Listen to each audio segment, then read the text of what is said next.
Hello hello guys, आज आम्ही चाललोय पेरूच्या वाडीला. माझ्यासोबत आहे माझे बाबा, माझी आजी आणि माझी पणजी आजी.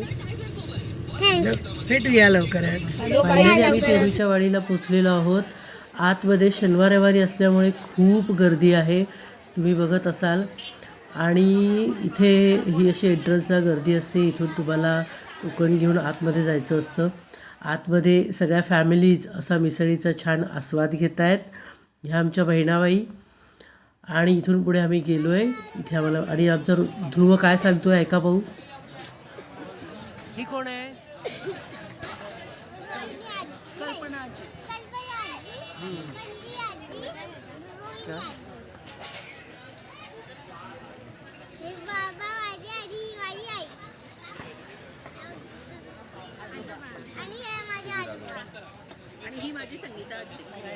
फायनली आम्ही पोचलेलो आहे पेरूच्या वाडीला. आणि आता आम्ही मस्त मिसळीचा आस्वाद घेतोय आणि लवकरच तुम्हाला पुढचा फीडबॅक देतेच.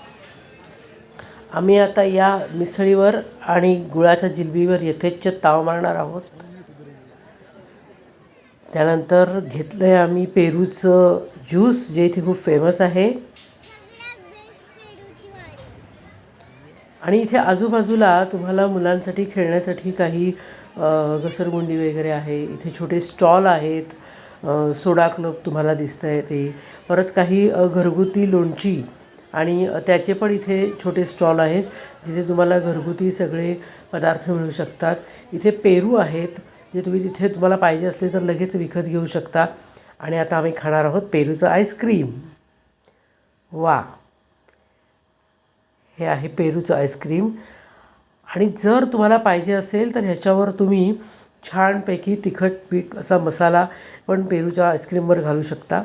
आणि आम्ही असं या पेरूच्या वाडीत पेरूच्या झाडांखाली उभं राहून भर दुपारी असं मस्त पेरूच्या आईस्क्रीमचा आस्वाद घेतलेला आहे. तर कशी वाटली तुम्हाला ही पेरूची वाडी ते नक्की सांगा.